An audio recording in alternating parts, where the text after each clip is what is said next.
en el 11, la Embajada de Estados Unidos premia a García Luna, el que ayer escribe una carta diciendo de que las acusaciones en contra de él surgieron de nuestro gobierno y que yo tengo vínculos con el narcotráfico o con las bandas de delincuentes del narcotráfico. García Luna, aquí lo hemos visto, comenzó en el CISEN, en el sistema de inteligencia del gobierno. Tuvo que ver con el asesinato del candidato Colosio. No es que haya participado directamente, sino que en la investigación que hizo la Fiscalía, a él lo mandaron a rescatar al segundo tirador, que por cierto, un juez ahora del Poder Judicial no le otorgó a la Fiscalía la autorización para aprehenderlo, no permitió la orden de aprehensión. Bueno, García Luna empieza con Salinas en el CISEN, el sistema de espionaje, en 1989, entrando Salinas. En el 1994, ya teniendo cierto nivel, es cuando va a Tijuana a rescatar al segundo tirador, que lo dejaron libre los jueces del Poder Judicial corrupto, que afortunadamente ya van a tener que salir porque el pueblo ya no quiere más corrupción de jueces y de magistrados y de ministros. Bueno, después sigue García Luna en la Procuraduría y lo mismo con labores de espionaje. Llega a ser secretario de Seguridad Pública y tenía un sistema de vigilancia de lo más sofisticado. Hasta salían sorprendidos Ciro, Marín, cuando iban al búnker a tomarse un café con García Luna. Decían, ¿por qué doy todos estos antecedentes? Porque un hombre que se dedica a eso, entre otras cosas, más de 30 años, desde el 89 a la fecha, o cuando lo detuvieron, ¿cómo no va a saber todo lo relacionado conmigo? Si era su trabajo y si yo era opositor, claro que me espiaba. Entonces escribe que hay pruebas, hay videos, hay llamadas, hay audios. Es muy sencillo que los dé a conocer. Él tiene todo. Por eso es muy importante, y esto es una enseñanza mayor para los jóvenes, es muy importante tener autoridad moral y no establecer relaciones de complicidad con nadie. Si se va a trabajar en beneficio del pueblo, si uno es dirigente y quiere transformar una realidad de opresión, de injusticias, de privilegios, hay que tener autoridad moral, hay que ser honesto, porque si no, no puede uno.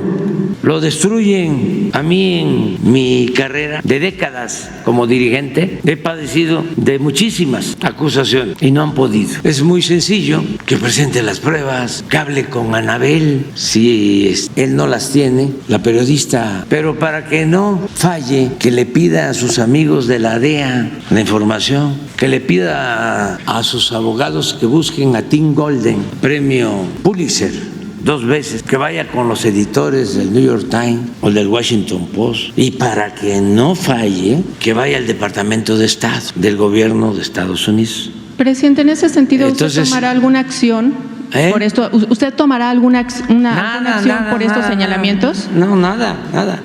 Nada más es explicar de que están muy desesperados y son los jefes, los halcones mayores, son muy ingratos porque lo dejan solo a García Luna. El primero que debería estar defendiéndolo es Calderón. Sí, como dice él, es inocente. ¿Por qué no Calderón lo defiende? Luego los que lo premiaron, la Embajada de Estados Unidos en México, la DEA, desde luego el Departamento de Estado, el Departamento de Justicia en Estados Unidos, y van a perder su tiempo porque llevamos ya muchos años enfrentando a mafias. Y repito, la lección es para los jóvenes que resistan tentaciones. La política y el poder es humildad, es un apostolado y tiene uno que actuar con principios, con ideales, si no, lo destruyen a uno por completo. Información en los medios. Y ya se porque están muy molestos, pensaban de que no iba a consolidarse esta primera etapa de la transformación y resulta que estamos terminando muy bien, por eso la gente está contenta, pero ellos no quieren eso. Ellos o quieren un presidente pelele o un presidente debilitado. Si no está al servicio de ellos, me refiero de los poderes hegemónicos, nacionales y extranjeros, si no está al servicio de ellos el presidente de un país, desearían que cuando menos estuviese menguado, debilitado, para poder chantajearlo. Ahí te va la DEA, ahí te van los medios de manipulación, ahí te van los editoriales del Wall Street Journal, del New York Times, del Financial Times, pero aquí eso no ha funcionado, ni funcionará, porque el pueblo de México es un pueblo muy consciente, está a la vanguardia, es de los pueblos más conscientes del mundo, de los pueblos más politizados del mundo, más que lo repito y lo repito y lo repito y les entra por un oído y les sale por otro, porque nos sometieron y nos acomplejaron, y resulta que el pueblo de México es un pueblo sabio, lleno de virtudes, un pueblo trabajador, un pueblo honesto, un pueblo muy politizado. Imagínense la historia de nuestro país. Pues por eso querían que ya no recordáramos a nuestros héroes. Hablaban del fin de la historia, que nos olvidáramos de Hidalgo, de Morelos.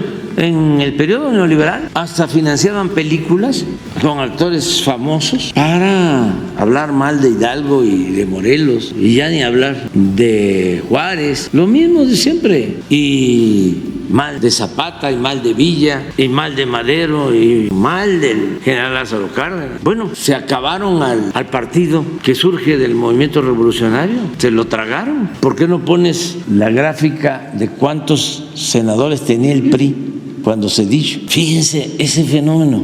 ¿Cuántos tenía el PRI? No, juntos 95, don Zedillo. Y hay quienes sostienen que la llegada del PAN con Fox se pactó afuera y tuvo que verse dicho, porque necesitaban un reacomodo, un recambio, el simular de que iba a haber un cambio, y terminaron uniéndose, nada más que no contaban. Una de las cosas que me siento más satisfecho es que cuando Zedillo, precisamente, que estaban en ese plan del bipartidismo, que querían establecer un sistema bipartidista desde Salinas, PRI-PAN, porque en esencia es lo mismo. Llegué a decir en ese entonces de que la diferencia entre el PRI y el PAN era como la diferencia que había entre la Coca-Cola y la Pepsi-Cola, que eran lo mismo. Hablábamos desde entonces del PRIAN. Bueno, resulta que esto es el 95. En el 97 yo llegué a dirigir el PRD, que miren, en el 95, ¿cuánto? 8 senadores. En el 97 desplazamos al PAN y nos quedamos en el Congreso como segunda fuerza y les rompimos el esquema bipartidista. Pero era una estrategia de la oligarquía, porque eran los dueños, o son los dueños de los dos partidos, y usaban a un partido o a otro de acuerdo a lo que les convenía, engañando a la gente, porque en los pueblos, en los municipios, en los estados se enfrentaban, ¿no? PRI-PAN, pero arriba, desde Salinas, empezaron a actuar de manera conjunta. Pero fíjense ese fenómeno, como 95, y todavía se atreve a decir de que hay una sobrerepresentación en Morena, y esto era lo de antes, y también en ese entonces ningún medio de información, de comunicación, bueno, algunos, pero era la excepción, no la regla, todos alineados completamente. Bueno, al grado de que llega Zedillo, traiciona a Salinas, porque es el que lo pone, ni modo que lo eligió el pueblo, que lo pone de candidato, es Salinas. ¿Y por qué tienen ese éxito? Porque hacen una elección de Estado, Salinas, para imponer a Zedillo. Fíjense, asesinan al candidato del PRI, a Luis Donaldo Colosio, en marzo de 1994, 23 de marzo de 1994. Y la elección creo que fue en julio, ¿no? La elección. Después de que asesinan a Luis Donaldo, imponen a Zedillo de candidato. Hay un debate, esto para los jóvenes: Zedillo por el PRI, Diego Fernández de Ceballos por el PAN y el ingeniero Cuauhtémoc Cárdenas por el PRD. Debate presidencial. Y se le va Diego con todo al ingeniero Cárdenas, con todo. A pesar de eso, el más débil de los candidatos, el que menos lució, fue Zedillo. Que gana el debate es Diego, pero Salinas está detrás, y a Diego le tenían su expediente de buen tamaño, ni chico ni grande, con lo de punta diamante, y no podía, porque además ya estaba así con Salinas. Le llamaban la ardilla, unos el jefe Diego y otros la ardilla, porque vivía en Los Pinos, decían, siendo opositor. ¿Qué pasa con Diego? Gana el debate y desaparece. Y con toda la propaganda y con todo el dinero del Estado, levantan a Zedillo. Y viene la elección, fíjense, asesinan a Colosio, pierde el debate o no gana el debate Zedillo. Y viene la elección y barre. Nosotros estábamos en oposición, pero se llevaron todo. Eso es lo que ahora ellos cuestionan y no aceptan que la gente esté apoyando una transformación, un cambio que hacía falta, sobre todo en el Poder Judicial. La gente va a elegir a los jueces, a los magistrados, a los ministros. Ahora en la carta de García Luna hasta los defiende. Sí, está él en contra de la reforma al Poder Judicial, García Luna, como Zedillo. Es que es, al final de cuentas, la misma asociación delictuosa, unos metidos en el crimen organizado y otros en la delincuencia de cuello blanco.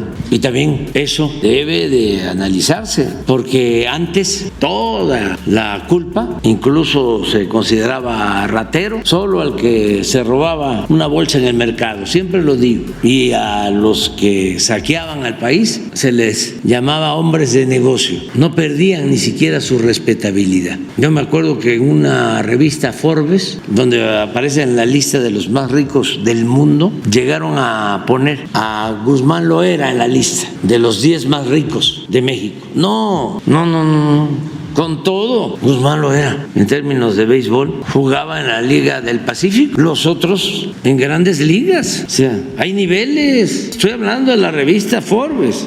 Y esa mentalidad suele prevalecer. ¿Dónde va a tener un narcotraficante un yate de 250 millones de dólares, como los tienen los más ricos de México? Y que conste, y repito, no todo el que tiene es malvado. Nada más es para que se mida.